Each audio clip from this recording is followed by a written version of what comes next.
Mina icala lami ukuthanda umuntu othandweni bangihethe kakhulu. Amantombazane lakimi afuna inyuku, kodwa Somandla baba wena umkhulu, wena umkhulu. Mina icala lami ukuthanda umuntu othandweni bangihethe kakhulu. Amantombazane lakimi afuna inyuku, kodwa Somandla baba wena umkhulu, wena umkhulu. Ngakacebe khulu mina icala lami othandweni ukuthanda umuntu.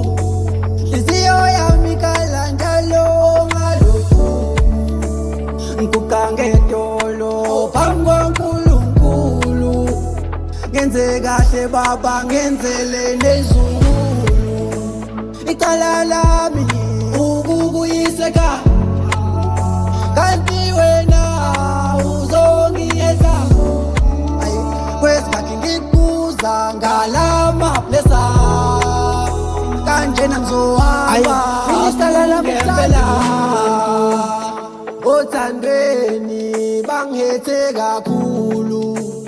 Amantombazane lakimi afuna inyuku, kodwa Somandla baba wena umkhulu, wena umkhulu. Mina icala lami ukuthanda umuntu othandweni bangihethe kakhulu. Amantombazane lakimi afuna inyuku, kodwa Somandla baba wena umkhulu, wena umkhulu. Ngakacebe khulu mina ngiyona ngokuthanda kakhulu. Othandweni bangizela inyuku, muntu umthande kakhulu kusasa uzoza ubuhlungu. Abayikulu abayizwisa ubuhlungu. Baba wami mina sengithanda ngokusaba, ngoba mangeke ngathanda sengahleze ngikhala. Inhliziyo yami seyiloni uthi uthandwani bebe, ngikuthanda ngikipheni yena. Athi pass mina iphesi cela ungiyeke ndoda. Ngizokhula ngizonceka ngizoyibona indlela, ngisuka kule ndlela ngizobambelela. Ngizahamba kule ndlela ngizothola ithemba.